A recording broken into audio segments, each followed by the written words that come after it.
Voilà, bonsoir à chacune et chacun de vous pour ce temps qui nous est donné d'être ensemble et d'honorer le contrat que Thierry Dassé a proposé de relever. Le pape François a invité l'Église universelle à vivre cette année liturgique sous le signe de la miséricorde. Monseigneur Marceau, donc, nous invitera à relire comment le diocèse de Nice a vécu concrètement les œuvres de miséricorde et sous le regard bienveillant et maternel de Marie, comment notre Église est appelée à les faire fructifier. Voilà. Donc, en gros, il y a deux parties.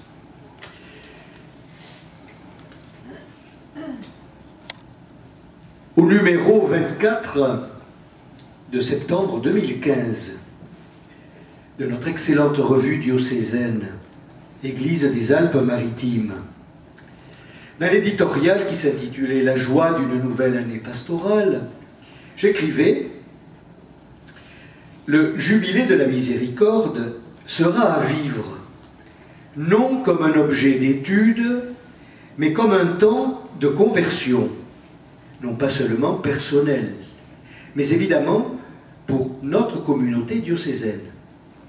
Ce que nous expérimentons dans nos propres vies comme don de la grâce de Dieu, dans la force de son amour, doit aussi être vécu et exprimé dans nos communautés chrétiennes. Parler de miséricorde, c'est évoquer le cœur de Dieu toujours ouvert pour tous. C'est parler aussi de notre cœur, de notre vocation à être témoin généreux du cœur de Dieu.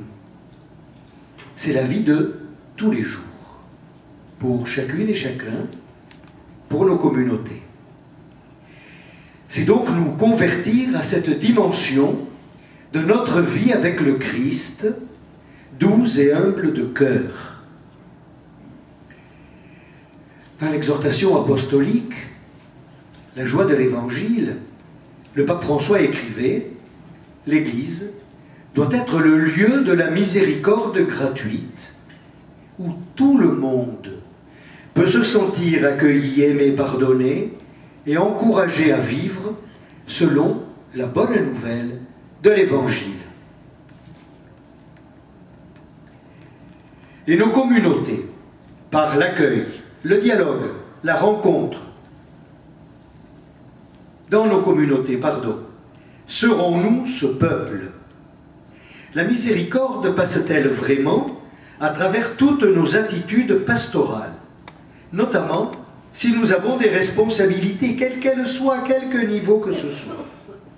Savons-nous accueillir, dialoguer, soutenir, promouvoir, aller à la rencontre avec ce cœur des serviteurs de l'amour de Dieu? Et j'invitais, ce que sûrement tout le monde a fait avec empressement, à méditer sur le beau logo proposé pour l'année du jubilé. Ce n'est pas qu'une décoration, aussi belle soit-elle, il y a autre chose derrière. Le 13 décembre, dans l'homélie de la messe d'ouverture du jubilé, je m'exprimais ainsi. Je vais oser me citer encore. J'invite notre Église diocésaine et donc chacune et chacun de vous à accueillir et à vivre ce temps qui s'ouvre dans la joie et dans la vérité de vos vies. Pèlerins de la porte sainte, soyez toujours plus acteurs de la miséricorde de Dieu auprès de vos frères et sœurs dans vos communautés, vos familles, dans tous vos lieux de vie. Nous avons passé la porte sainte, nous sommes invités maintenant à franchir d'autres portes. Que devons-nous faire? Demandait-on à Jean-Baptiste. Il renvoyait ses interlocuteurs à faire des choix, conformes à la vérité de leur vie. Pour nous, dans nos propres vies, ne sommes-nous pas appelés à franchir les portes de nos enfermements sur nous-mêmes, de nos suffisances et de nos égoïsmes? Les portes de nos manières de mal aimer, les portes de nos requêtes de toute puissance de mensonges à nous-mêmes. Franchir avec le Christ ses portes, et d'autres encore, c'est aller vers la lumière. La lumière qui est venue dans le monde. Cette lumière, elle n'est pas derrière des portes fermées. Elle est mise sur le lampadaire, elle brille pour toute la maison. Elle éclaire et guide toujours nos chemins de manière nouvelle. Des portes seront à franchir pour nos communautés chrétiennes dans leur propre vie missionnaire. Portes des manques d'espérance qui stérilisent le travail apostolique. Portes du repliement sur soi-même. Nos communautés à l'ombre des clochers et le manque d'élan missionnaire. Porte du manque de générosité et de partage. Porte du manque d'engagement dans la société. Porte du manque de foi et d'espérance, empêchant d'être missionnaire. Porte de l'autosatisfaction à moindre coût et de la vie fraternelle sans amour. Porte de l'accueil, parfois rétréci et sans élan, de ceux qui frappent à la porte de l'Église du Christ. Porte peut-être qui aurait à ouvrir davantage sur la miséricorde. Dans la vie des familles, il y aura aussi des portes à ouvrir pour vivre la miséricorde au service de relations souvent si perturbées, dans la vie des couples et les relations familiales dans toutes leurs dimensions. Le pardon est difficile à vivre, à accueillir, à donner. Et les portes à franchir dans la vie sociale et politique ne peuvent être oubliées en ces temps. Il y a 1 an que j'avais écrit ça, mais aujourd'hui, c'est bien d'actualité. Au-delà des paroles convenues, répétitives, et des assertions théologiques indiscutables, ouvrons l'oreille de notre cœur et entendons quelqu'un nous dire « Voici, je me tiens à la porte et je frappe. Si quelqu'un entend ma voix et ouvre la porte, j'entrerai chez lui pour souper, moi près de lui, et lui près de moi. » Que celui qu'il frappe à la porte nous rende miséricordieux comme le Père, pour le salut de nos frères les hommes et la gloire de Dieu. Cela, c'était tout un programme qui était là derrière, personnel, mais aussi pour nos communautés chrétiennes. Mais je sais, avec beaucoup de réalisme, que si les paroles volent, les écrits restent bien dans les revues quand on les a fermés. Et qu'ensuite, tout vole en même temps. Ce qui était proposé, c'est devenir artisan de miséricorde. Devenir artisan de miséricorde. Et c'est à travers chacune et chacun que l'on peut dire que un diocèse, dans les communautés chrétiennes qui le composent, donne cet élan de miséricorde, donne ce visage de miséricorde. Dans la bulle d'indiction, le pape François écrit « La vérité première de l'Église est l'amour du Christ. En conséquence, là où l'Église est présente, la miséricorde du Père doit être manifeste. Dans nos paroisses, les communautés, les associations et les mouvements, bref, là où il y a des chrétiens, quiconque doit pouvoir trouver un oasis de miséricorde. Trouver un oasis de miséricorde.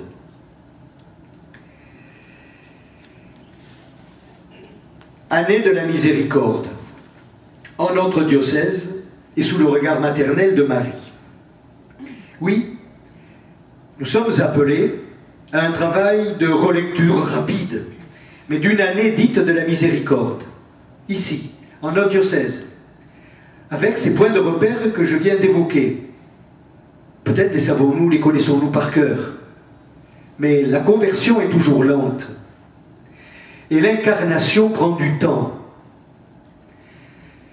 La miséricorde de Dieu est aussi un long chemin dans les cœurs et dans les vies, et encore plus long dans la vie des communautés chrétiennes. Ce sera le regard du pasteur que j'aurai un peu ce soir avec vous, invité à se croiser, dans une dernière partie, avec le regard de Marie, que le pape François, dans la conclusion de la bulle d'indiction, nomme Mère de la Miséricorde. Et le pape souligne des attitudes importantes. Que la douceur de son regard, dit-il, douceur, nous accompagne, un accompagnement, afin que tous puissent redécouvrir la joie et la tendresse de Dieu. Ces mots ne sont pas que convenus. L'accompagnement fait partie de l'accueil, de la patience, de la reconnaissance de l'autre. Et c'est à travers peut-être un accompagnement, sous la douceur d'un regard, que la joie et la tendresse de Dieu peuvent devenir réalité pour celles et ceux qui viennent les chercher en frappant à la porte de nos communautés chrétiennes. Ils ne viennent pas chercher de l'administratif, ils ne viennent pas à un comptoir. Le pape poursuit: la vie entière de Marie fut modelée par la présence de la miséricorde faite chair. La mère du crucifié ressuscité a participé intimement au mystère de son amour. Une vie modelée par une présence. Je pense que c'est pour chacune et chacun baptisé, pour chaque disciple du Christ,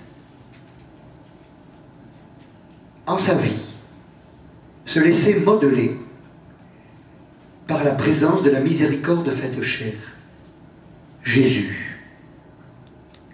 Saint Paul pouvait dire: ce n'est plus moi qui vis, c'est lui qui vit en moi. Cette parole est forte, mais peut-être que c'est la parole qui doit conduire toujours plus celles et ceux qui sont marqués de la marque du Christ, de sa marque d'amour et de vie, modelés par cela, par la miséricorde faite chair, Christ, la miséricorde faite chair. En nos propres vies, vivre une expérience pour que cette expérience, eh bien, puisse devenir aussi ce qui anime la relation avec les autres et la présence auprès des autres. Plus loin, le pape dit: près de la croix, Marie avec Jean est témoin des paroles de pardon qui nous montrent jusqu'où peut aller la miséricorde de Dieu. Elle n'a pas de limite et rejoint tout un chacun sans exclure personne. Marie, témoin des paroles de pardon de Jésus au pied de la croix, le lieu de la croix. Marie, témoin de ces paroles qui signifient jusqu'où peut aller la miséricorde de Dieu. Père, pardonne-leur, ils ne savent pas ce qu'ils font. La croix, le haut lieu de la miséricorde de Dieu. Le cœur du Christ sera transpercé. Cette miséricorde rejoint. C'est peut-être difficile pour certains à entendre aujourd'hui, avec les événements qu'on a vécus, mais dit le Saint-Père, cette miséricorde n'a pas de limite et rejoint tout un chacun, sans exclure personne. On peut mettre en doute la parole du Saint-Père. Je crois que c'est une parole qui est fondée, peut-être dure à entendre, peut-être dure à comprendre, à accueillir, peut-être dure à vivre. Mais nous savons que le pardon est un long chemin. C'est pour ça que la parole du Christ est importante. Père, pardonne-leur. Père, pardonne-leur. Il ne dit pas je. Père, l'œuvre de Dieu n'a pas de limite. Elle rejoint chacun sans exclure. Lisons ces paroles. Comme nous étions au lendemain de l'anniversaire de l'ouverture du Concile Vatican II, qui s'était ouvert un 11 octobre, et nous ne sommes pas loin du 11 octobre, là c'était le 11 octobre 62, les paroles de Jean 23, le pape ouvrant le concile et ayant de très belles expressions qui resituent l'Église justement dans cette dynamique de miséricorde. C'est un long cheminement, hein, à l'Église. Il faut refaire ce chemin, se dire, attendez, c'est pas une passade, peut-être, de ce souverain pontife que de nous flanquer une année de la miséricorde sur le poil. Pas une passade, c'est peut-être une fidélité qui remonte plus loin que Jean 23 sûrement, hein. Mais on a régulièrement, avec les papes successifs, vous le savez, ce rappel. Aujourd'hui, écrit Jean 23, l'épouse du Christ, l'Église, hein, préfère recourir au remède de la miséricorde, plutôt que de brandir les armes de la sévérité. Elle estime que plutôt que de condamner, elle répond mieux aux besoins de notre époque en mettant davantage en valeur les richesses de sa doctrine. Certes, il ne manque pas de doctrines d'opinion fausse, de dangers dont il faut se mettre en garde et que l'on doit écarter. Mais les hommes sont de plus en plus convaincus, j'ai sauté un peu, hein, que la dignité et la perfection de la personne humaine sont des valeurs très importantes qui exigent de rudes efforts. Mais ce qui est important, c'est que l'expérience a fini par leur apprendre que la violence extérieure imposée aux autres, la puissance des armes, la domination politique ne sont pas capables d'apporter une heureuse solution aux graves problèmes qui les angoissent.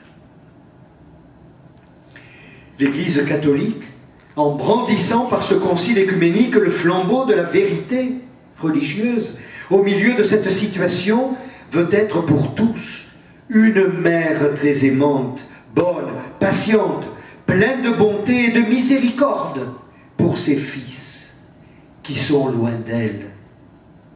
À l'humanité accablée, sous le poids de tant de difficultés, elle dit comme Saint Pierre aux pauvres qui lui demandaient l'aumône, de l'argent et de l'or je n'en ai pas, mais ce que j'ai je te le donne, au nom de Jésus-Christ le Nazaréen, marche.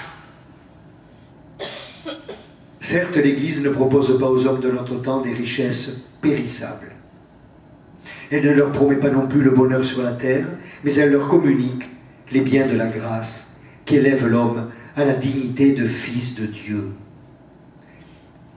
Par ses fils, elle étend partout l'immensité de la charité chrétienne, qui est le meilleur et le plus efficace moyen d'écarter les semences de discorde, de susciter la concorde, la juste paix et l'unité fraternelle de tous.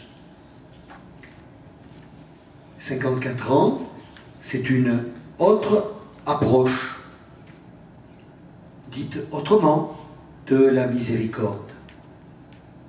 Cette attitude évoquée par le pape Jean 23 traduit cette disposition de l'Église fidèle à la parole du Christ. En Jean chapitre 6, c'est la volonté de celui qui m'a envoyé que je ne perde rien de ce qu'il m'a donné. Le cœur de Dieu. Les paraboles de la miséricorde en Luc, vous vous les rappelez. Cette attitude prend à son compte les sentiments qui habitèrent le cœur du Christ lorsqu'il vit la foule. Matthieu et Marc ont cette belle expression, vous le savez, il est pris de pitié. Ses entrailles sont touchées, son cœur est touché, son cœur est blessé, le cœur de Dieu. C'est cela la miséricorde. C'est cela le projet d'amour de Dieu sur l'humanité, sur chacune et chacun de ceux qui l'aiment, car il est le Créateur. Que l'homme soit sauvé, que l'homme est la vie, que l'homme soit ressuscité. Cela se décline de bien des manières. Le Christ a donné chair à ce projet d'amour de Dieu, projet créateur, rédempteur, jusqu'à donner sa vie. Ainsi, la miséricorde prend chair. Elle prend chair en Christ. Mais la miséricorde, elle a toujours prendre chair au cœur du projet missionnaire de l'Église. Le projet missionnaire de l'Église, ce n'est pas un projet politique. Ce n'est pas un projet éphémère. Parler de projet missionnaire dans nos communautés, souvent, c'est parler de réalités qui se succèdent les unes aux autres. On tourne des pages avec beaucoup de facilité.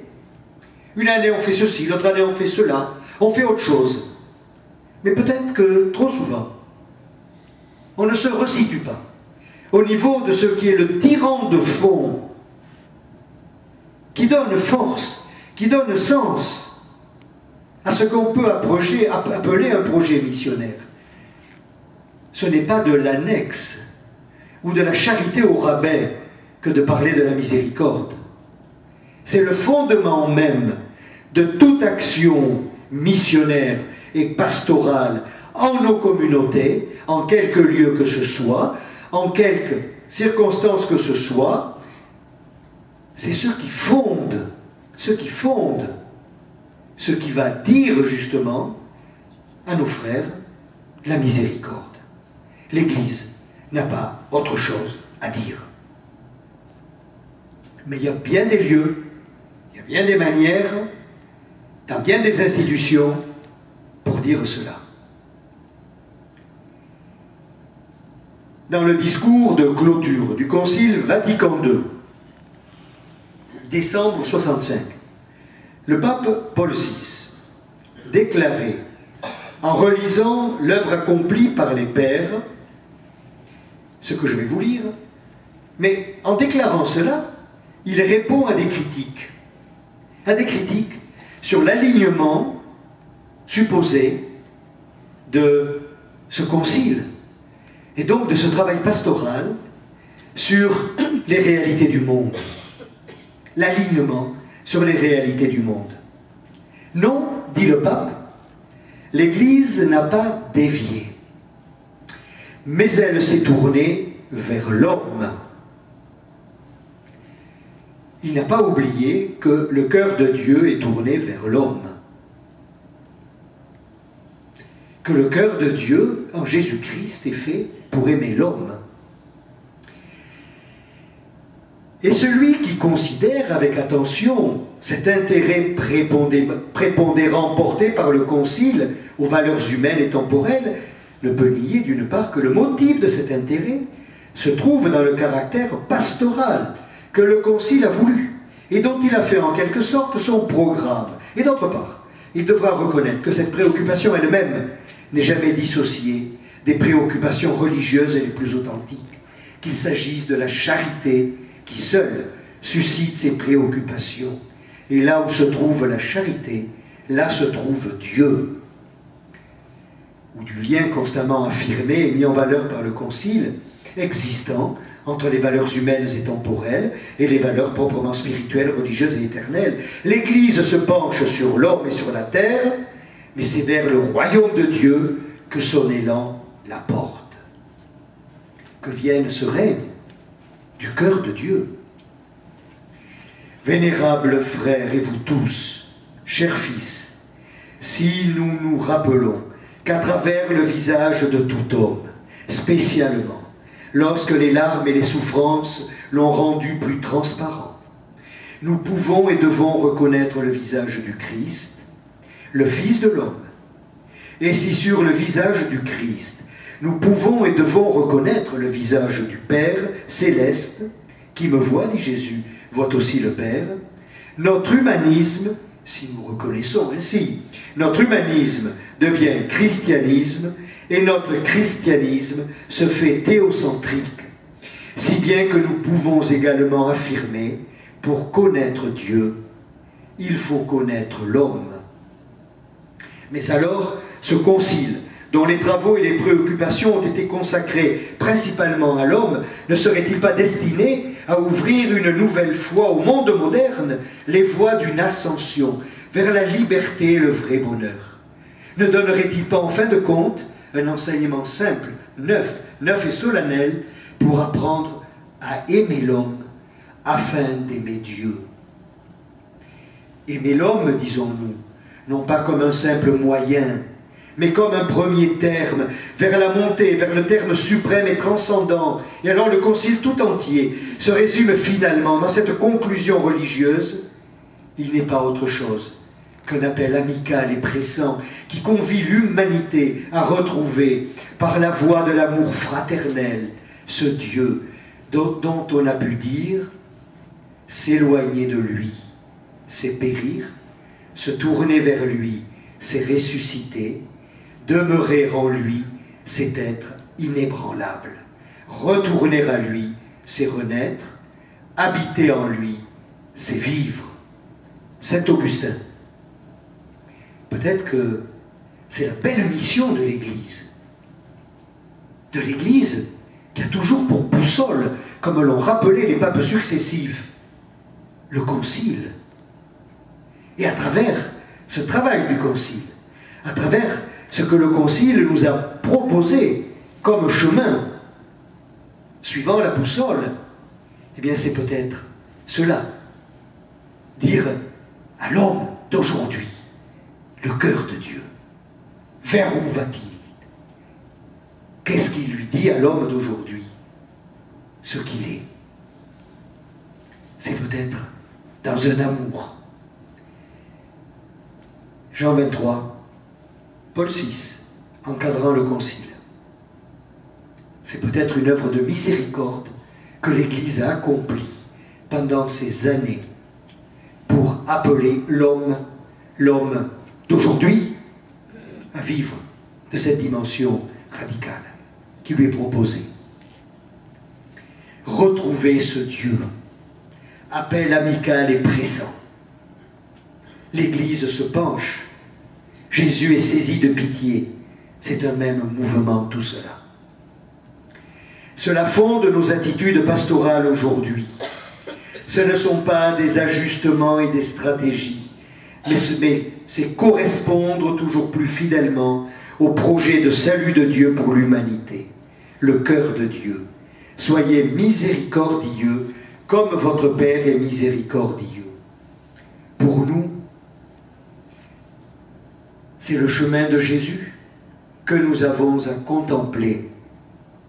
Et ça, c'est un appel que je fais souvent. Et vous connaissez comme moi, dans le numéro 1 de la bulle d'indiction de l'année de la miséricorde, cette expression « Jésus-Christ est le visage de la miséricorde du Père ». Être miséricordieux, comme l'indique la phrase qui est mise en exergue, c'est être à l'école du Christ, nous nourrissant de l'Évangile. Jésus comme bonne nouvelle du Père. Et cela n'est pas superfétatoire pour des chrétiens. S'il y a des maisons d'évangile dans le diocèse qui sont sorties du synode, c'est peut-être pour rappeler justement à tout un chacun que c'est Jésus-Christ qui est bonne nouvelle de Dieu pour l'humanité. C'est Jésus-Christ qui porte par sa vie, toute sa vie, ce qu'il a été. L'expression de l'amour du Père, de la miséricorde pour les hommes, visage de la miséricorde du Père. Ce ne sont pas que de belles expressions faites pour nous gargariser la luette et croire que l'on est, ça y est, c'est acquis, c'est bien. Non, c'est la méditation de chaque jour. En dehors de cela, nous ne serons jamais, nous, visage de la miséricorde du Père, en Jésus-Christ. C'est pour cela que le Saint-Père, au numéro 2, rappelle, nous avons toujours besoin de contempler le mystère de la miséricorde. Nous plonger toujours plus au cœur du mystère du Christ. Devenir des familiers de celui qui appelle « Venez à moi, vous qui ployez sous le fardeau ». Et le pape François encore ces paroles, il y a des moments où nous sommes appelés de façon encore plus pressante à fixer notre regard sur la miséricorde, afin de devenir nous aussi signes efficaces de l'agir du Père. Les paroles sont fortes. Nous sommes appelés à être à la suite du Christ, comme le Christ, signe efficace de l'agir du Père. Jésus l'a été. Je le veux, lève-toi. Parole efficiente. Nous-mêmes, signe efficace de l'agir du Père. C'est cela la vocation chrétienne, mes amis. C'est cela la vocation chrétienne. Car, oui, celui qui a été le signe donné, c'est le Christ. Et ce n'est que dans sa contemplation que nous pouvons nous-mêmes vivre notre conversion pour refléter cela. Signe efficace de l'agir du Père. Voilà ce qu'a été la mission du Christ, ce qu'il a vécu à la suite de Jésus, et selon lui, et bien à nous aussi, de vivre. Vivons un enfant de lumière, chantons-nous, c'est facile. Et puis la mélodie est belle, hein, ça va. On chante ça avec les catéchumènes, c'est des chants ça, qui vont très bien avec le temps là, de la fin du carême. Pour les catéchumènes, vivons un enfant de lumière, très bien. Ben, c'est ça, vivre un enfant de lumière. C'est ça, porter la lumière. La lumière est venue dans le monde, c'est le Christ. Quelle lumière a-t-il été? Et nous aujourd'hui? Et nous aujourd'hui? Alors c'est pour cela, mes amis, lorsque l'on dit « Ah, l'Église, ceci, l'Église, cela », mais l'Église, c'est nous. Quel visage sommes-nous? Quel agir? C'est pour ça que je parlais de conversion. De conversion. Et on le sait, hein, comme pour tout amour, c'est un long travail de conversion. Pour moi, tout cela, ce sont des bases, ce sont des convictions. Et d'une manière ou d'une autre, souvent, j'essaie de les faire partager.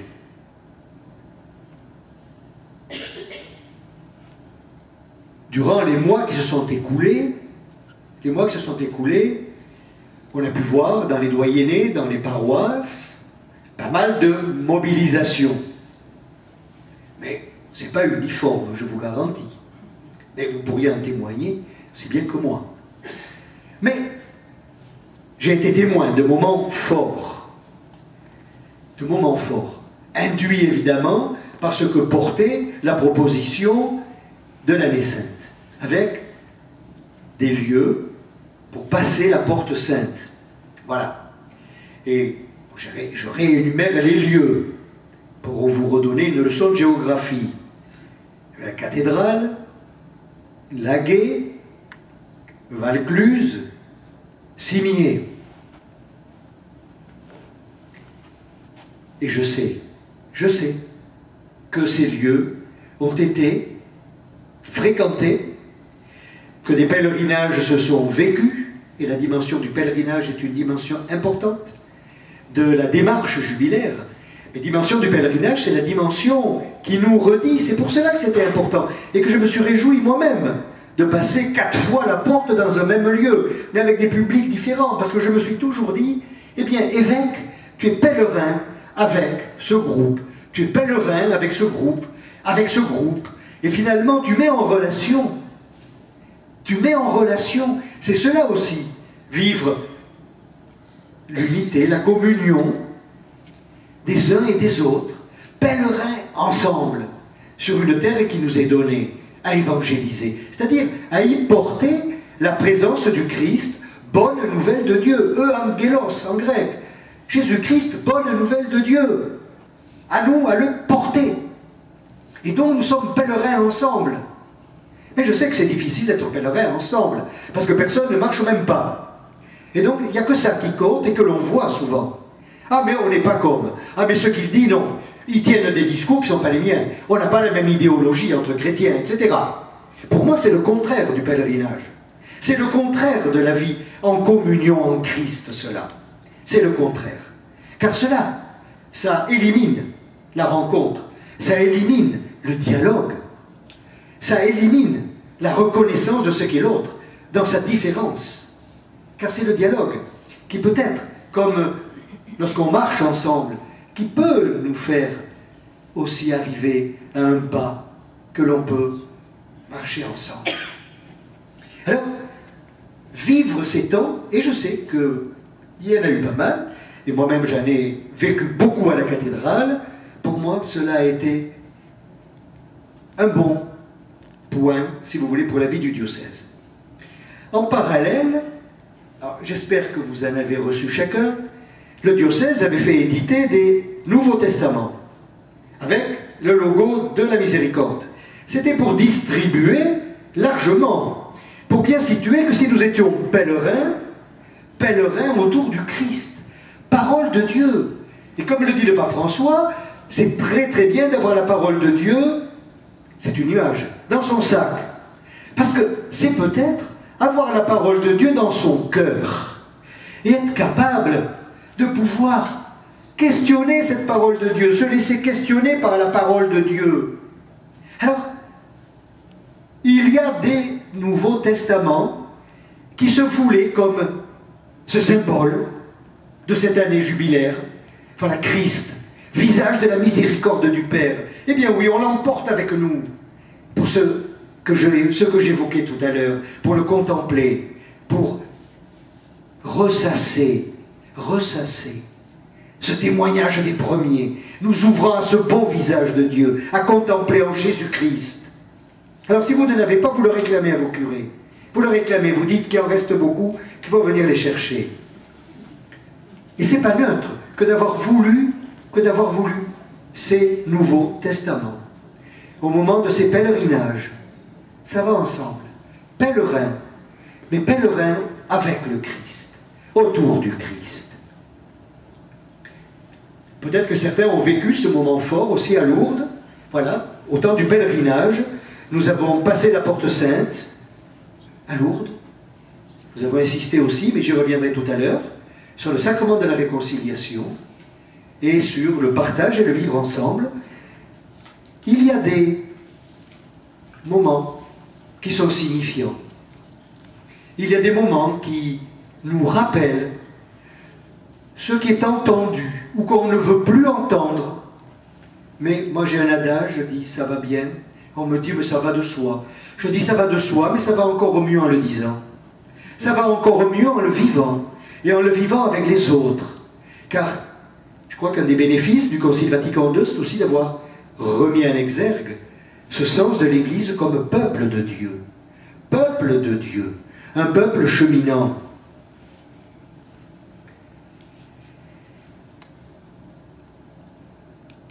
Et puis, nous allons revenir sur 3 moments marquants, et peut-être pas pour tous, parce que tous n'ont pas vécu les mêmes moments. Mais je veux les mettre en avant, pour que nous puissions percevoir ensemble comment ces 3 moments, qui sont des pôles pastoraux que nous vivons ensemble, hein, des pôles missionnaires de notre diocèse, comment, eh bien, on a à s'interroger, et à les interroger comme étant des œuvres de miséricorde. La pastorale, dans certains de ses aspects, est bien œuvre de miséricorde. Alors oui, nous vivons une année extraordinaire, puisqu'elle a été décrétée ainsi. Mais, une année extraordinaire qui repose sur de l'ordinaire, à travers les activités ordinaires du diocèse, la participation des uns et des autres à ces activités-là, mais pour préserver et induire l'avenir. Car si l'année de la miséricorde n'est qu'un feu de paille, ben je crois qu'on a joué tranquillement, à se faire plaisir, et puis les lendemains, eh bien, ils ne chanteront pas. Alors je vais revenir sur 3 moments. Le jubilé des catéchistes, que nous avons vécu le 25 septembre. Pourquoi? Le jubilé de la solidarité et le jubilé des malades. Et puis je reviendrai aussi sur ce que j'avais souhaité dans les anciennes cathédrales, le vécu collectif dans un rite déployé du sacrement de la réconciliation. Je pense qu'à partir de ces piliers-là, on peut continuer à vivre une dynamique des œuvres de miséricorde. Alors les œuvres de miséricorde, pardonnez-moi, mais je commence à vieillir, et donc la mémoire elle s'en va, je vais simplement les évoquer rapidement, pour que vous puissiez les resituer tout à l'heure, là où je vais les mettre. Alors, le Saint-Père nous les redonne, les œuvres de miséricorde, et il nous dit c'est pour éveiller notre conscience endormie. Alors, donner à manger aux affamés, donner à boire, vêtir ceux qui sont nus, accueillir les étrangers, assister les malades, visiter les prisonniers, ensevelir les morts. Puis, les œuvres de miséricorde spirituelle, conseiller ceux qui sont dans le doute, enseigner les ignorants, avertir les pécheurs, consoler les affligés, pardonner les offenses, supporter, pardonnez-moi, des personnes ennuyeuses, et prier Dieu. Alors, le jubilé de la solidarité, nous l'avons vécu le 3 mai. Nous l'avons vécu au centre-ville, ici, autour de la Miséricorde, de la chapelle de la Miséricorde, de la place devant la préfecture, ou le palais Sardes, et puis à la cathédrale. Donner à manger, donner à boire, vêtir, accueillir les étrangers, assister les malades, visiter les prisonniers, tout cela était bien présent, à travers des mouvements, des services, des associations. Ces attitudes qui sont soulignées comme œuvre de miséricorde, fortes par le Saint-Père, pour raviver sans cesse notre conscience, eh bien, elles font partie de l'habituel, si j'ose dire, de services diocésains, de mouvements, de services qui existent, que l'on trouve dans l'annuaire diocésain. Mais loin de n'être que des lieux, si vous voulez, d'animation diocésaine, peut-être à vocation humanitaire ou je ne sais trop quoi, pour faire des bonnes œuvres. On ne fait pas des bonnes œuvres, on fait des œuvres de miséricorde. Et là, nous sommes au cœur de l'expression de la miséricorde. La miséricorde en acte. Cette année, le Secours catholique a fêté ses 70 ans. Il y a eu toute une animation qui a été proposée. Vous connaissez comme moi ce que propose le Secours catholique aujourd'hui, en France, dans notre diocèse, sa présence, ses interrogations, ses réalités. Nous sommes là, au cœur, véritablement, d'un questionnement de la miséricorde. Les équipes Saint-Vincent, avec tous leurs engagements, divers, variés, à les visiter, à les porter des paniers, à les habiller, tenir un vestiaire, tenir les permanences. On est au cœur de l'expression, non pas d'une charité au rabais, mais d'une œuvre de miséricorde. La pastorale des migrants, on y reviendra, une œuvre de miséricorde. Et vous avez entendu la liste de tout à l'heure. L'aumônerie de la prison. Tu sais, si aujourd'hui il y a des débats sur la prison, sur les lieux, moi je ne suis pas légitime pour en parler, mais je vois, à travers évidemment les équipes, mais je vois à travers, quand j'y vais, comment ça se passe, le lieu qu'elle est, la prison. Il y a une œuvre de miséricorde par notre présence. Une œuvre de miséricorde, il était dit assister les malades. La pastorale de la santé, on dit, c'est un service diocésain. Ah oui, très bien. Il faut des permanents, on les paye dans les hôpitaux, dans les trucs, où il y a des bénévoles, etc. C'est un service diocésain. Mais mes amis, au-delà d'être un service diocésain, oui, ça en est un. Il faut des qualifications. C'est une œuvre de miséricorde. Assister les malades, c'est ce qui nous est dit. Jésus, à qui il a eu affaire pendant toute sa vie, à qui il a eu affaire? On lui a mené les malades, en premier, disent les textes évangéliques. On lui amène les malades. Ce ministère de la miséricorde auprès des personnes malades, c'est plus qu'un petit service. Alors, dans une des journées, le père Chan est là, ben voilà, moi j'ai animé sur, oui, aussi les obsèques, enterrer les morts, un service de la miséricorde. Alors ben oui, que voulez-vous, le service de la miséricorde pour prier pour celui ou celle qui est allongé devant nous. Ok. Et nous espérons que la miséricorde de Dieu, pour lui, elle, sera à la mesure de sa vie. Mais la miséricorde à travers ce service. Il y a des familles en deuil. Il y a des hommes et des femmes qui sont touchés par la relation cassée avec le défunt, ce qu'ils ont vécu. Ou des hommes et des femmes, on l'entend lorsqu'on visite des familles, vous le savez, vous l'avez peut-être expérimenté, les douleurs qu'il y a, mais ou des violences aussi. Parce que des relations étaient cassées. Il n'y avait pas que l'amour qui présidait. Alors, je me dis, cette présence, ces rencontres avec les familles, c'est capital. C'est capital. C'est aller vers eux, vers elles, et leur porter une parole de bonne nouvelle de la part de Dieu. Peut-être pour consoler, pour accompagner. Je sais que c'est difficile, que ça prend du temps. Pour accompagner, pour être proche, mais peut-être pour aider à penser des blessures. Pas que la blessure de la séparation de la mort, mais quelquefois des blessures que l'on porte, qui demandent du pardon, que l'on ne donne pas, etc. C'est une œuvre de miséricorde, cet accompagnement des morts, des mourants ou des familles en deuil. Des familles en deuil.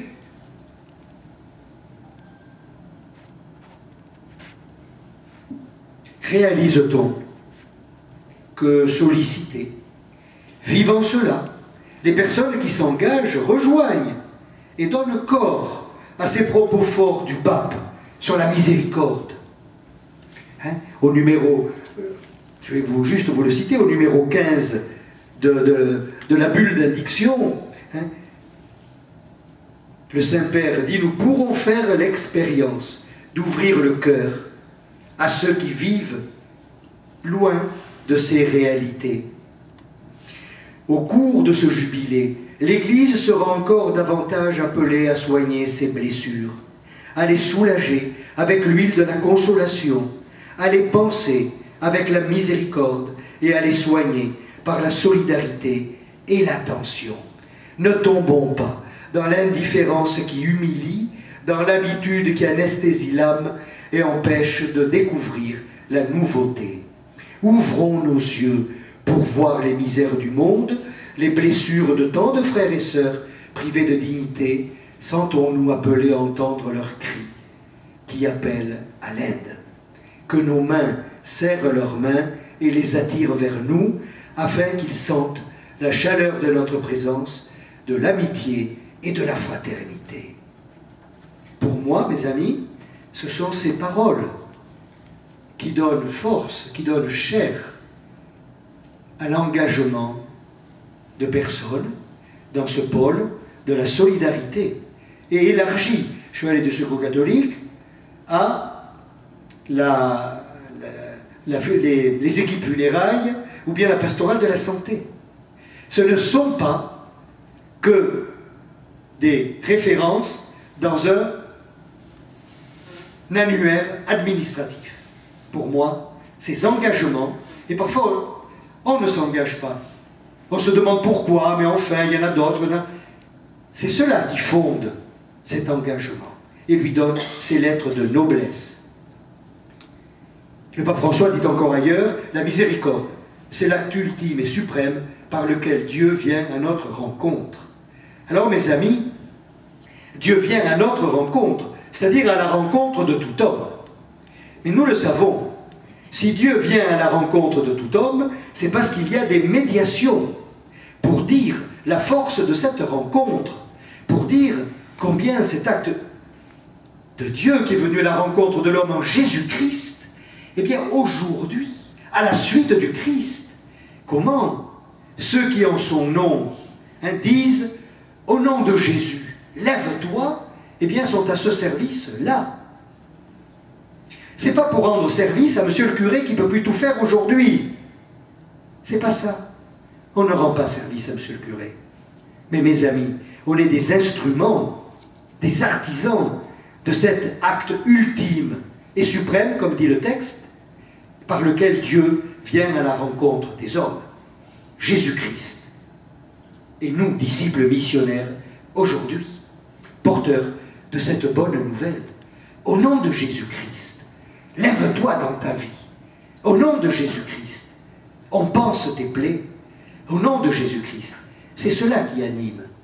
Ainsi, par nos médiations, la médiation de notre engagement, Dieu vient à la rencontre de celles et de ceux vers lesquels, en Église, nous allons. Et là, je veux souligner, d'œuvre de miséricorde, plus particulièrement notre engagement avec la pastorale des migrants, auprès des réfugiés. Vintimille est à nos portes. On ne peut ignorer ce qui se passe derrière la frontière. On parle des yeux ouverts et des mains qui serrent d'autres mains. On ne peut pas ignorer ce phénomène. C'est derrière nos frontières. On ne peut pas ignorer que le diocèse de Vintimille accueille, supporte un poids, avec, c'est vrai, cette présence d'hommes, de femmes, d'enfants qui sont là. Le pastoral des migrants. Nous sommes sur ce front, et heureusement. L'année dernière, j'avais appelé aussi, ça avait paru dans la revue diocésaine, à vivre comme une œuvre de miséricorde l'appel que nous avait lancé l'archevêque de Mossoul en Irak, pour dire, est-ce que vous pouvez être solidaire de la manière dont je garde dans leur lieu des étudiants qui ne s'en aillent pas ailleurs, qui n'émigrent pas ces jeunes, qui restent là, dans notre université, dans notre ville qui est malmenée, qui restent là. Mais pour qu'ils restent, il faut que je puisse les faire vivre. Il faut que je puisse continuer à les faire étudier. J'avais lancé ça comme une œuvre de miséricorde. Et disait-il, 10 € par jour. 10 € par jour. Voilà. Voilà. C'est la conscience de chacun qui a pu répondre, mais c'était une œuvre de miséricorde, concrète. Une œuvre de miséricorde aujourd'hui encore, avec hier les aumôniers des communautés vietnamiennes de France qui étaient rassemblés à Laguet. Voilà, nous parlions du phénomène de la migration, parce que ces prêtres, du moins un certain nombre, parce que la situation a changé aujourd'hui, mais comme bien des Vietnamiens qui sont en France aujourd'hui ont vécu le phénomène migratoire. Les boat people, c'est vrai qu'ils ne traversaient pas la Méditerranée, eux. Ils arrivaient par d'autres mers. Mais c'était des boat people, ils arrivaient en bateau. Voilà. Et on en a connu ces phénomènes migratoires. Ils sont en France aujourd'hui. Ils sont en France. Voilà. Et nous parlions avec eux, justement, de ces phénomènes-là, de l'accueil, de la responsabilité. Et nous évoquions, à partir de ce qui, dans notre diocèse, commence à être connu, c'est SOS Méditerranée.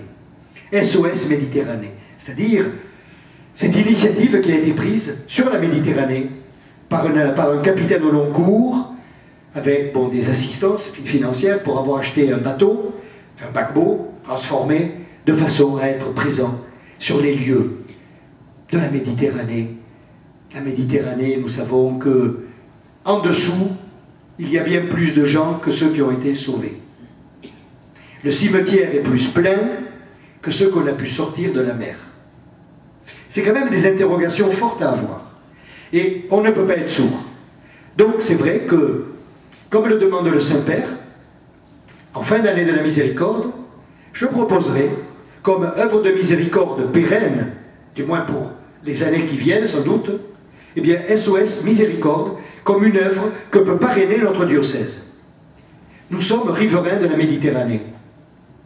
C'est pas la mer du Nord, c'est pas le pôle Sud, c'est la Méditerranée, mes amis. Chrétiens, les yeux ouverts, les oreilles ouvertes, les mains tendues, ce que dit le numéro 15, eh bien, je proposerai cela comme une œuvre de miséricorde. Et donc, voilà, nous allons voir comment on peut, encore plus peut-être, faire connaître ce bel engagement SOS Méditerranée, et peut-être aussi le soutenir par ce que nous pourrons mettre de générosité aussi. Et puis, deuxièmement, toujours dans les œuvres de miséricorde, j'ai déjà engagé pour une seconde œuvre de miséricorde, c'est que j'ai demandé que dans le patrimoine immobilier que nous avons, que l'on puisse mettre, comme ça m'a été demandé par Saint Vincent de Paul, un appartement qui serait géré par Saint Vincent de Paul, à disposition, ils en ont déjà un, mais il faut un autre, pour pouvoir accueillir des personnes sortant de prison. Voilà. Et moi, je n'oublie pas que M. Vincent de Paul était un homme du Sud-Ouest. Moi, je suis du Sud-Ouest. J'ai une grande vénération pour M. Vincent de Paul. Eh bien, voilà. Les équipes Saint-Vincent ont demandé, chez moi, ça m'a touché. Eh bien, j'ai demandé qu'au service immobilier, on puisse me faire une proposition pour dire que, voilà, devant, hein, j'étais en prison, vous m'avez visité. C'est une œuvre de miséricorde, c'est dans l'Évangile même. Matthieu 25, Jésus-Christ. Dites-moi mieux ou contestez. Ça, c'est votre problème. J'étais en prison, vous m'avez visité. Voilà, que le diocèse puisse proposer un lieu qui soit, voilà, au service de cela. Voilà. J'en viens au jubilé des catéchistes. Alors, vous avez, voilà, nos œuvres de miséricorde par la solidarité. J'en viens au jubilé des catéchistes. Et j'ai entretenu les catéchistes sur la catéchèse comme une œuvre de miséricorde. Les catéchistes se demandaient bien comment et pourquoi. Une œuvre de miséricorde, la catéchèse. Eh bien oui. Au numéro 8 de ce que dit le Saint-Père dans sa bulle d'indiction, il est dit « La mission que Jésus a reçue du Père a été de révéler le mystère de l'amour divin dans sa plénitude. » Révéler le mystère de l'amour divin dans sa plénitude, c'est la mission de l'Église. Elle n'est pas faite pour vendre des cacahuètes à l'Église. Sa mission, c'est de révéler le mystère de l'amour divin dans sa plénitude. Et d'ailleurs, le Concile Vatican II, dans la Constitution dogmatique Gaudium et Spes, nous dit bien que l'Église, sa vocation, c'est de conduire les hommes à Dieu, révéler le mystère de cet amour divin, et deuxièmement, l'unité du genre humain. L'unité du genre humain. Voilà, on y est un peu aussi dans la solidarité. Et on pourrait s'interroger aujourd'hui encore, hein, voilà, l'unité du genre humain. Mais donc, si c'est la mission de l'Église, c'est la mission aussi plus particulière de ceux, entre guillemets, qui enseignent les ignorants. Hein, Saint Augustin aussi parlait de des rudibus catechizatibus, voilà, des rudibus, les ignorants. Voilà. C'est bien cela, le travail de l'Église, d'ouvrir, comme disait le pape Jean XXIII, les trésors de la doctrine, les trésors du corpus qu'elle porte, pour révéler Dieu. Et les ignorants d'aujourd'hui, mais ça, les enfants qui vont à l'école, ils ne sont pas ignorants, ils sont intelligents, etc. Mais ils sont ignorants des choses de la foi. Ils sont ignorants des choses de la foi. Le lieu famille n'est plus le lieu porteur premier, nous le savons, hein, de cette ouverture. Hein. Mon ancien archevêque disait « J'ai appris le Je vous salue Marie et les prières sur les genoux de ma mère. » Voilà. Il est mort, hein. Voilà. J'ai entendu. Aujourd'hui, nous savons que ce n'est plus comme ça. Voilà. Donc, la mission de l'Église, la mission du Christ, qui par ce qu'il a été a révélé les profondeurs du mystère de Dieu, la mission de l'Église qui a révélé cela aujourd'hui, c'est vrai, c'est une mission extraordinaire auprès des enfants. Lorsqu'on parle des petits de l'éveil à la foi, auprès des scolaires, du primaire, des adolescents, les jeunes des aumôneries, leurs familles, révéler le mystère de l'amour divin dans sa plénitude. Les catéchumènes, les adultes qui viennent frapper à la porte de l'église pour dire « mais Dieu, Dieu, mais je crois qu'en moi il y a une présence, mais dites-moi, dites-moi. » Et quand des catéchumènes vous disent ben, « j'ai réussi à nommer Dieu, Jésus », le mystère s'ouvre. Le mystère s'ouvre et prend corps. Et alors à ce service, vous le savez, alors on dit, il y a le service de la catéchèse, du catéchuménat. Ah ben oui, en rayon, on a tout ce qu'il faut, vous savez, pour répondre à tout. On ouvre un tiroir, catéchèse, on ouvre un tiroir, catéchuménat, l'autre tiroir c'était la santé, l'autre tiroir c'était les enterrements, et bien ça marche. Et non, ce sont des hommes et des femmes. Alors on dit des animateurs, des catéchistes, des témoins, etc. Mais c'est un trésor pour l'Église que de mettre, si vous voulez, le cheminement de sa foi à disposition, et oui, à disposition de ses enfants, de ses jeunes, de leurs familles, des catéchumènes, pour ensemble faire chemin, pour ensemble aller encore plus loin dans le mystère d'amour de Dieu. C'est cela, c'est cela. Et alors, prendre par la main toutes ces personnes, c'est pas faire du catéchisme, c'est pas faire réciter par cœur. Et oui, moi voilà, c'est un parti pris que j'ai. Je crois qu'il y a des choses qui viennent dans le cœur, parce que, voilà, parce qu'on les a reçus, on les a accueillis. Comme disait mon ancien archevêque, c'est sur les genoux que j'ai entendu « Je vous salue Marie, notre Père ». Voilà. Vous avez très belle chanson de Brel là-dessus aussi, un beau texte de Brel. Si c'était vrai, dit-il, le soir, quand on dit « Notre Père, notre Mère ». Lisez ce texte, lisez-le. Voilà. C'est comme ça que ça vient dans le cœur. Ça vient dans le cœur. Et je pense que ce travail, cet engagement des catéchistes, animateurs, etc., accompagnateurs dans le catéchuménat, c'est ce beau travail de l'accompagnement, d'être avec, d'être proche, pour ouvrir à notre Père, pour ouvrir à qui est Marie, cette femme de foi, etc. Voilà. Et c'est ainsi que s'inscrit dans une vie, si vous voulez, ce mystère d'amour divin. Alors pour moi, c'est une mission importante que de révéler cela. Alors que recule, c'est vrai, le taux de catéchisation en France. Voilà. On arrive à se maintenir tant bien que mal par ici, mais voilà. Le nombre de catéchumènes augmente. Des familles aussi sont intéressées, à travers leurs enfants, à travers l'accompagnement. Ils se réveillent aussi chez des adultes. Ce goût, cette appétence, ce désir de Dieu. Dieu à la rencontre. Dieu qui vient à la rencontre. Et il vient à la rencontre. Ce Dieu a rencontré à travers ces témoins que l'on nomme catéchistes, etc. La catéchèse, une œuvre de miséricorde, c'est l'œuvre qui met dans la relation, eh bien, du cœur de Dieu, dans la rencontre de Dieu qui aime les hommes. Mais que peut-on faire de moins intéressant que cela? C'est une belle mission ecclésiale. Annoncer la miséricorde de Dieu, cœur battant de l'Évangile, comme dit encore le Saint-Père. Alors par la rencontre du Christ, ouvrir le chemin du cœur de Dieu. C'est ça l'enjeu de la catéchèse. Et notre catéchèse aujourd'hui, les propositions faites aux enfants, aux adolescents, ces propositions, ben oui, alors quelquefois on se dit, oh là là, mais c'est compliqué, mais c'est plus comme de mon temps. Mais non, moi j'ai appris le catéchisme par question-réponse, remarquez, je ne suis pas mort, c'était comme ça à l'école, c'était comme ça à ce moment, ben, je suis là aujourd'hui, très bien. C'est un peu différent, je crois que les enfants découvrent aussi à travers les pédagogies qui sont proposées, mais surtout, si vous allez regarder des documents des enfants, ou bien les disquettes qu'ils peuvent mettre dans leur ordinateur, ce qui est au cœur, c'est la parole de Dieu. C'est l'Évangile. C'est l'Évangile. Et donc, c'est la révélation du Christ. Les rendre familiers du Christ. Et personnellement, lorsque je rencontre des adolescents qui sont pour recevoir le sacrement de la confirmation, moi je ne pose pas des questions sur, je ne sais pas quoi, moi, récitez-moi par cœur les 7 dons de l'Esprit. C'est pas ça que je pose en premier. Ça vient, ils me parlent après. Mais en premier, je leur dis, alors,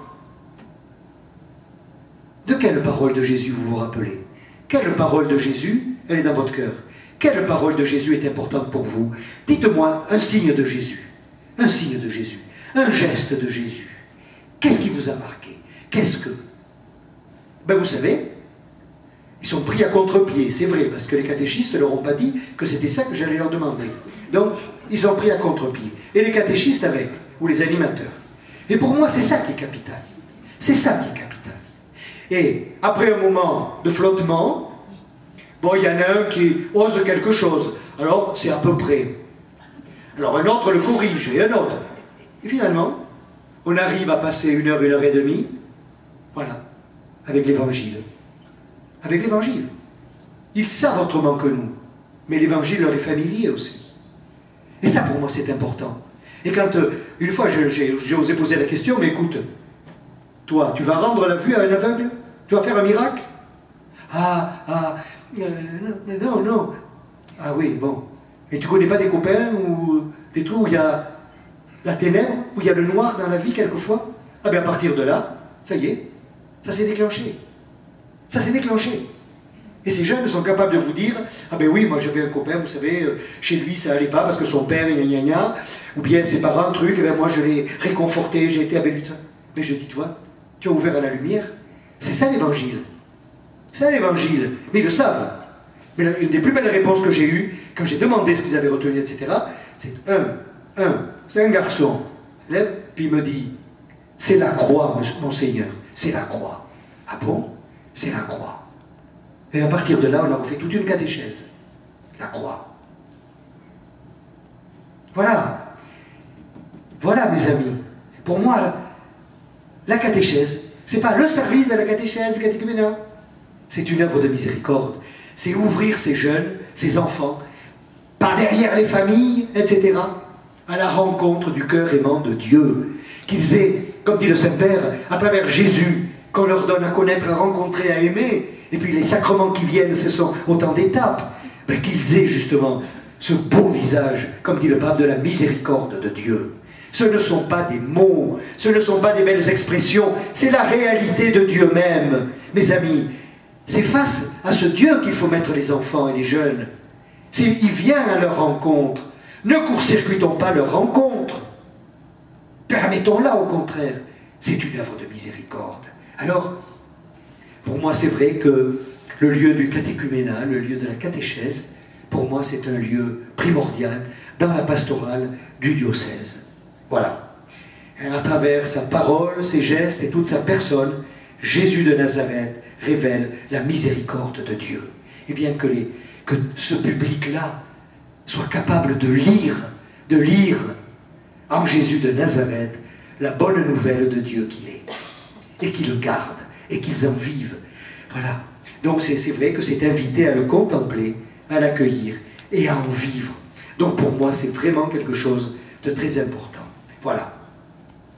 Et puis, je veux souligner l'initiative donc qui avait été prise d'organiser dans nos anciennes cathédrales, c'est-à-dire de délocaliser, si vous voulez, le jubilé, d'organiser ces temps déployés autour du sacrement de la réconciliation. Voilà. Et puis, il y avait les anciennes cathédrales. Nous sommes allés aussi à Menton pour honorer cette partie du diocèse. Et puis le 2 août, avec la communauté des frères franciscains de Cimier, il y a eu toute une journée, voilà, plus que d'habitude, parce que les frères franciscains, ils célèbrent toujours ça. Mais le 2 août, le pardon d'Assise. Voilà, autour de cet événement de François, demandant au Saint-Père voilà, qu'il accorde une indulgence plénière à ceux qui viendraient ce jour-là, dans la portion cul, là, vivre le sacrement de la réconciliation, etc. Et le Saint-Père, lui, il comptait bien les trucs, il lui dit à François, ah oui, mais une indulgence, oui, mais c'est pour qui, combien de jours? Et puis François, il a dit, non, c'est pour tout le monde et tout le temps. Comme le Saint-Père le connaissait bien, il a acquiescé. Donc, le 2 août, il y a le pardon d'Assise. Voilà, et nous avons célébré cela à Cimier. Toute la journée, il y a eu pas mal même du vécu du sacrement de réconciliation. Et puis nous avons terminé par une belle célébration le soir. Voilà, des moments forts. Alors, vous savez bien comment nous avons vécu ces moments forts. Si l'un ou l'autre ont participé à ces célébrations, moi j'avais voulu que l'on donne du déploiement à ce sacrement de réconciliation, qui a une mauvaise presse, longtemps. Aujourd'hui, on remonte un peu la pente. Voilà. Il y a eu, c'est vrai, l'acquis des célébrations pénitentielles qui a redonné quand même à ce sacrement un peu de son lustre, si vous voulez, en mettant au cœur la parole de Dieu, en mettant au cœur justement la parole de Dieu comme le lieu de conversion, le lieu d'interrogation, la parole qui m'interroge. Je me laisse interroger par cette parole de Dieu. Et c'est ainsi que je m'ouvre à la miséricorde du Père pour demander ce pardon par Jésus-Christ, dans l'Esprit. Et donc déployer ce sacrement, voilà, le dépoussiérer un peu. Et donc, prendre du temps, ce que nous avons fait. Certains lieux, nous avons été là de 18h, 18h30, 21h30, 22h. Quelquefois, on a pérégriné d'une petite chapelle à un autre lieu, voilà, à Menton, on est allé de l'église des Pénitents à la basilique Saint-Michel. À Antibes, on a pérégriné de Saint-Bernardin à la cathédrale. Voilà, il y a eu des inventions, des créations très heureuses. Et puis, nous sommes mis à l'écoute, surtout à l'écoute de la parole de Dieu, à l'écoute des pères de l'Église, les psaumes, et puis vivre ce sacrement, bien préparé, bien amené, vivre ce sacrement. Pardon, et ça vraiment, moi j'ai été très touché de voir comment les prêtres sont venus nombreux dans ces divers lieux pour accueillir les personnes, et comment les participants ont vraiment vécu ce sacrement. À mon étonnement, mais un étonnement positif, on aurait pu y passer encore plus de temps. Mais c'était long, parce que beaucoup sont venus. Beaucoup sont venus. Et avec une grande qualité. Ils avaient entendu la parole de Dieu, parole d'un père de l'Église, etc. Certaines personnes, mais vous le savez aussi, avec des poids difficiles dans leur vie. Et c'était l'occasion de s'ouvrir, d'ouvrir leur cœur face au cœur de Dieu. De très beaux moments.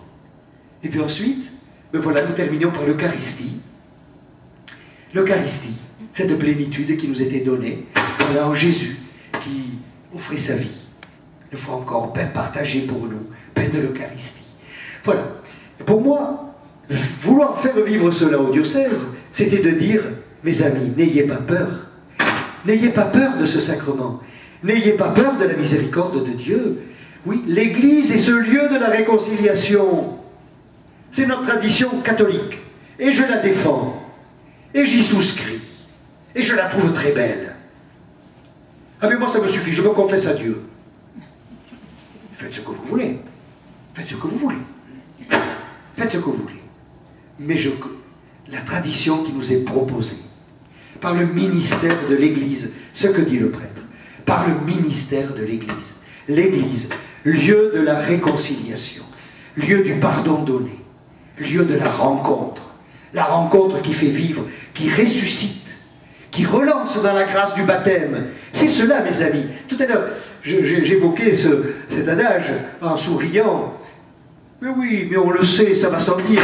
Mais ça va mieux en le disant. Ça va mieux en le disant. Et je crois que si dans vos couples, ben, ça va mieux sans le dire votre amour, eh bien ne vous le dites jamais. Ne vous embrassez jamais. Ne vous exprimez jamais dans le dialogue des corps votre amour. Ne le dites pas, ne vous faites jamais de cadeaux. Vivez comme des sauvages. Mais vous verrez bien comment. Voilà. Mais ça va mieux en le disant. Eh bien ça va mieux en le disant. En entendant Dieu me dire, par le ministère du prêtre, qui vit là un ministère d'humilité, de m'entendre dire, je te pardonne, je t'aime, je t'ouvre mon cœur, je te replonge dans la grâce de ton baptême, au cœur de la Trinité. Et c'est ainsi que l'absolution est donnée. Voilà, plongé au cœur du mystère aimant de Dieu, mystère de la Trinité. Voilà la beauté de ce sacrement. Alors, voilà, moi j'ai voulu que l'on le vive comme ça. Et je souhaite que dans les communautés chrétiennes, on puisse, de temps en temps, donner dimension à ce sacrement et inviter les personnes. Alors, inviter les personnes à cette démarche de résurrection. Aux Journées mondiales de la jeunesse, nous étions là les 120 à Katowice, accueillis dans une paroisse d'un prêtre qui a été chez nous, le père Gissoif, à Comte, curé de Comte. Et nous étions dans cette paroisse. Et nous avons vécu avec les paroissiens des temps forts, etc. Et notamment, il y a eu une journée, puisque on avait des journées là qui s'égrenaient, et une journée avait davantage, toute la matinée était un temps justement, un peu de réconciliation, autour du sacrement de la réconciliation, Sœur Faustine, etc., message de la miséricorde, et donc appeler les jeunes à vivre de cette miséricorde de Dieu, etc. La matinée est passée, et les jeunes ben, il y en avait un certain nombre qui étaient venus rencontrer les prêtres. On était nombreux, quand même. Et puis d'autres. Et puis c'était là, l'heure de finir. Nous avons repassé toute la soirée, jusqu'à 11 h du soir, à vivre encore cette démarche pénitentielle. Parce que l'après-midi, il fallait faire autre chose. Donc, voilà. C'est pour ça que l'après-midi, on n'a rien fait. On a repris en soirée. Mais je vous assure que ces jeunes ont vécu ces démarches avec une gravité extraordinaire, avec une beauté, voilà, une beauté dans leur vie de jeunes. Vous savez, excusez-moi, c'était pas du tout « Ah, mon père, comme tout le monde, vous savez. » Enfin, je trahis aucun secret parce que voilà, comme tout le monde, mon père. Voilà. À 95 ans, j'ai été un peu gourmande. Alors, mais mangez du sucre, ma pauvre dame, mais pas si vous êtes diabétique, mais si vous fait plaisir, mangez-en, 95 ans. Voilà, excusez-moi. Voilà, je caricature, mais quelquefois c'est un peu comme ça. Ils n'avaient pas de questionnaire tout fait, mais ils avaient l'évangile. Ils avaient l'évangile. Et puis des témoins de la miséricorde. À partir de là, leur démarche, pour moi c'est une démarche, voilà, une des merveilleuses démarches que j'ai vécues dans ma vie de prêtre. Voilà. J'avais vécu ça encore à Adoc JMJ à Lourdes. Pareil. Voilà. Proposer ça à des jeunes. Et un dialogue.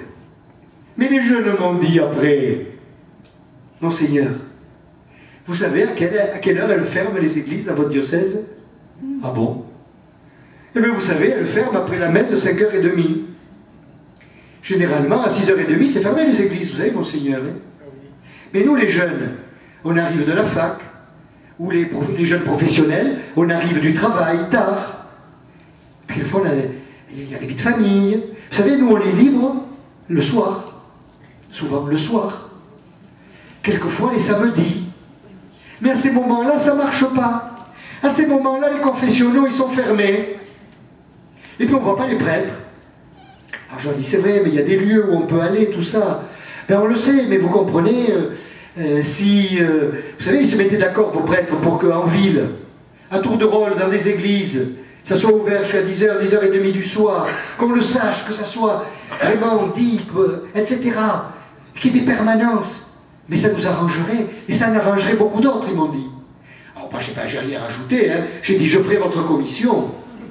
Je faisais comme la petite, comme Bernadette, et je disais, oulala, moi je vais transmettre ce que l'on me dit. Mais je souscrivais tout à fait. Je souscrivais tout à fait. Surtout après avoir vécu ces moments avec eux autour du sacrement de la réconciliation. Voilà. Peut-être que là, on aurait un effort dans notre diocèse à faire, et j'espère que ça ne sera pas qu'un feu de paille. Qu'un feu de paille. Voilà. On a vécu de belles choses. Des belles choses qui sont des appels. Des appels à fortifier. Des appels à continuer. Et je pense que, puisque le Père nous invitait justement à dire le regard bienveillant et maternel de Marie. Vous savez, je vais vous inviter, trop rapidement, mais tant pis pour moi, à relire la vie de Marie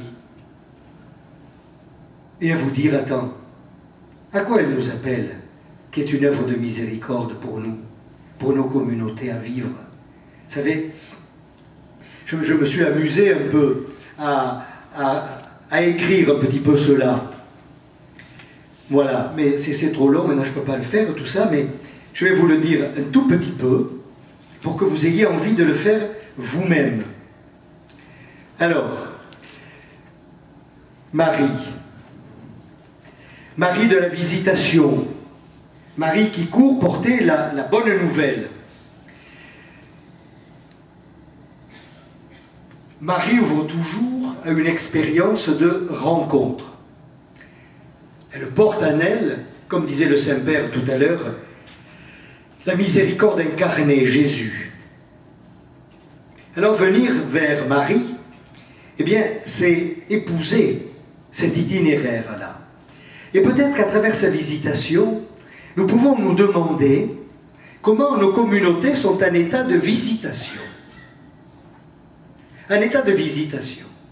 Comment sommes-nous dans cette disposition de proposer à ceux vers lesquels nous allons, comme ceux vers qui nous venons, comme nous sommes en état de proposer justement une rencontre d'action de grâce. Car je suis frappé par ce fait que trop souvent, nous ne sommes pas de celles et de ceux qui naturellement rendons grâce à Dieu pour son œuvre. Marie, elle rend grâce à Dieu pour son œuvre. Ça va être son Magnificat. Élisabeth lui dit, mais bienheureuse es-tu, la mère de mon Sauveur. Est-ce que nous savons ouvrir les yeux, lire et nous dire l'action de grâce? Ça serait, je crois, une œuvre de miséricorde que de savoir nous convertir davantage dans nos communautés chrétiennes à rendre grâce à Dieu pour son œuvre. Pour son œuvre. Le Dieu qui se penche sur son humble servante. Savons-nous nous pencher, nous, sur l'œuvre de Dieu qui se penche sur nous? L'action de grâce. Eh bien, si nous savions faire cela, je crois que si nous entendons Marie qui nous dit cela, ben Marie, elle nous rend service. Elle fait pour nous une œuvre de miséricorde. Je passe, il y a une autre œuvre de miséricorde. Marie dans son annonciation, ça j'ai envie de vous le dire. C'est ce moment premier. C'est le moment du débat avec Dieu. Ce débat avec Dieu, il est toujours source de force dans la foi.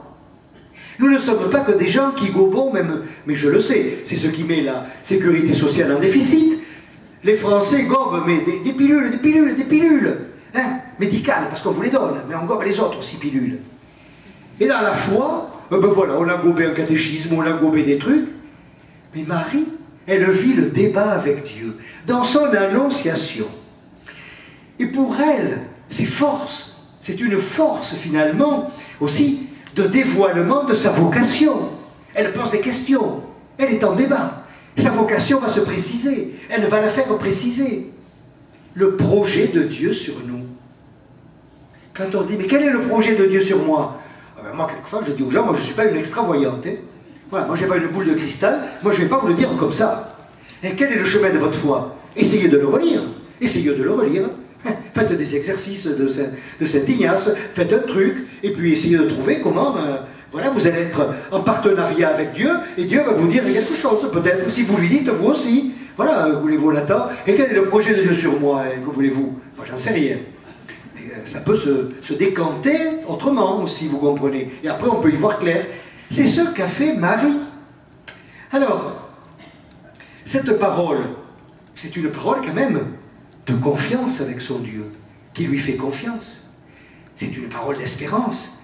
Et c'est une parole qui va être une parole pour elle après de mission. Le débat avec Dieu, il n'est jamais infructueux. Le débat avec Dieu, c'est un débat qui nous missionne, qui nous envoie. Voilà. Alors, que fait-on dans nos communautés? Des lieux de débat normaux. Les conseils. Les conseils économiques, bon, plus particuliers, mais enfin, conseil pastoral, conseil de catéchèse ou autre. Est-ce que ce sont des lieux de débat? Dans la charité. Des lieux de débat dans le respect. Des lieux de débat dans l'accueil de l'autre. C'est une question à nous poser. Marie en débat avec Dieu. Alors pour elle, on voit bien, hein? Voilà. Elle a osé. Il faut oser un acte de foi personnel, nous, avec Dieu, combattre Jacob et de l'ange, mais dans nos communautés aussi. Souvent, on n'aime pas le débat. Pourtant, le débat, il est source de vie. Il est source de vie, le débat. Le débat de l'annonciation de Marie avec Dieu. Tu enfanteras, tu vas porter un enfant. Ah, ben ça. Hein? Je crois que même dans nos communautés, osez débattre entre nous, osez mettre sur la table, allez, on avance, on débat, on n'est pas d'accord, mais dans le respect. Mais c'est pourquoi? C'est pour la vie de nos communautés. C'est pour que la vie de Dieu, ce message d'amour, il soit là, au cœur de la vie de nos communautés, qu'il sorte, qu'il émerge. Si nos communautés sont stériles, Eh bien, c'est parce que nous ne sommes en débat ni avec Dieu, ni avec les autres. Voilà. C'est clair, et pour moi, quand on me dit, vous savez, ils ne sont pas, mais je dis, c'est stérile, pourquoi? Eh bien, parce que vous n'êtes pas en débat, ni avec Dieu, ni avec les autres. Voilà. Puis il y a une œuvre de miséricorde de Marie aussi, qui est importante. J'arrête avec ça. C'est de nous dire, faites tout ce qu'il vous dira. Faites tout ce qu'il vous dira. Comme elle a dit aux serviteurs. Voilà.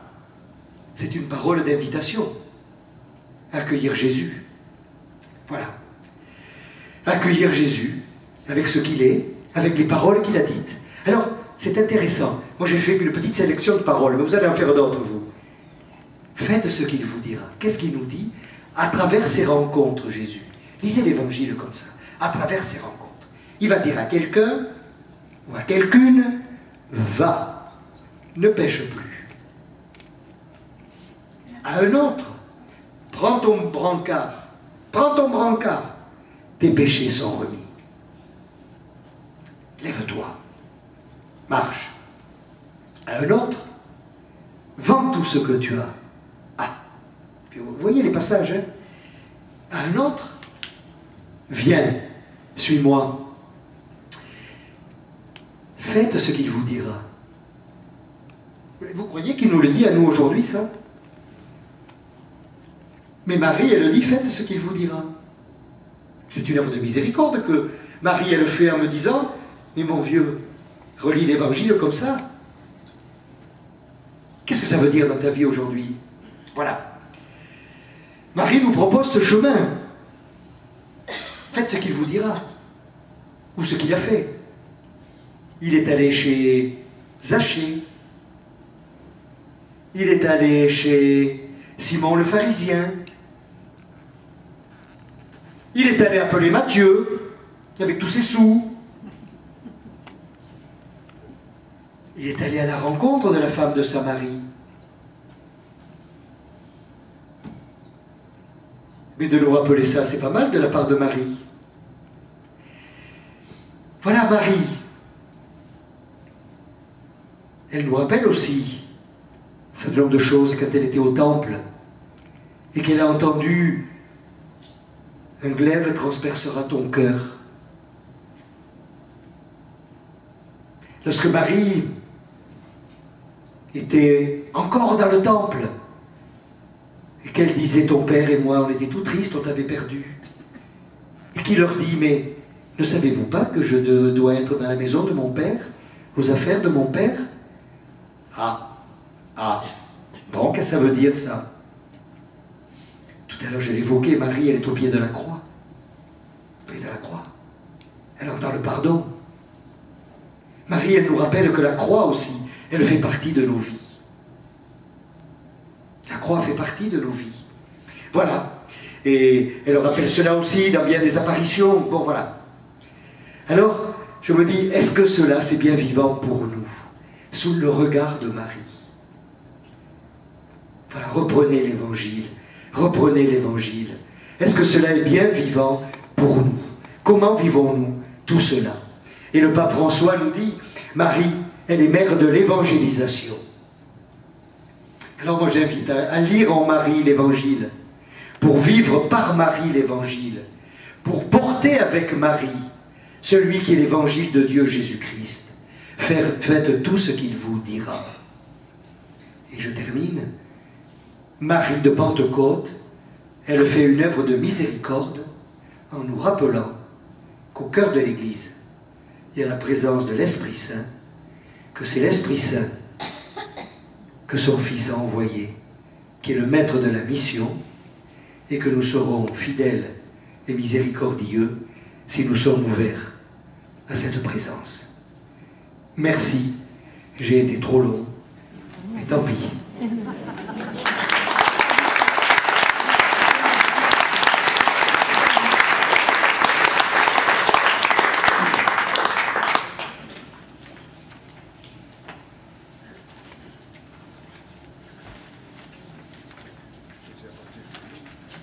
Très bien. Voilà, pour ceux que ça intéresse, ça sans attendre peut-être que ça aille plus loin, voilà, il y a quelques dépliants sur SOS Méditerranée. Voilà. Ce que je proposerai au diocèse comme une œuvre de miséricorde. Voilà. Mais il y aura, dans les semaines qui viennent, je pense, hein, Philippe, il y aura aussi la présentation d'un film qui, bon, il faudra bien le dire, que ça soit bien perçu, qui pourra nous faire entrer dans ce qu'est cette action, ce qu'elle veut être, comment elle a été voulue, etc. Hein. SOS Méditerranée, voilà. Donc il y a quelques tracts, vous pouvez les prendre. Et puis il y en aura d'autres après, hein. Mais on le dira aussi, puis il y aura une publicité à faire, puisque, enfin, vous le savez, hein, le pape a demandé que dans chaque diocèse, on puisse faire que l'année de la miséricorde ait suscité une œuvre de miséricorde, ou deux. Voilà. Alors, pour être honnête, moi j'avais ça, et puis c'est le corps des diacres, hein, les diacres, qui dans une liste qu'ils m'ont remise, hein, il y avait SOS Miséricorde. Et je me suis dit, ben voilà, moi je l'avais entendu un peu, ils le disent, et ben je le proposerai. Et puis l'autre œuvre de miséricorde que le diocèse soutiendra comme voilà, œuvre, fruit de l'année de la miséricorde, ce sera aussi ce local, voilà, donc que j'ai demandé à avoir, sans doute qu'il faut retaper, enfin j'en sais rien, hein, enfin, pour que Saint-Vincent de Paul puisse avoir aussi une capacité, un peu plus, pour pouvoir accueillir des personnes qui sortent de prison, qui sont accompagnées par les bénévoles de Saint-Vincent de Paul. Donc c'est important. Voilà. Alors si jamais il y avait une question, une précision, mais c'est pas obligatoire, vous pouvez lever le doigt, et puis voilà. Mais peut-être qu'il tombe des trombes d'eau, ou que la tempête est là, ou que...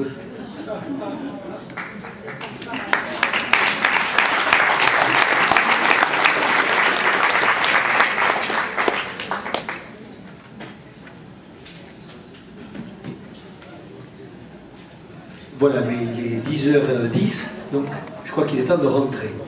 Mais prenez des tracts si vous en voulez. Hein.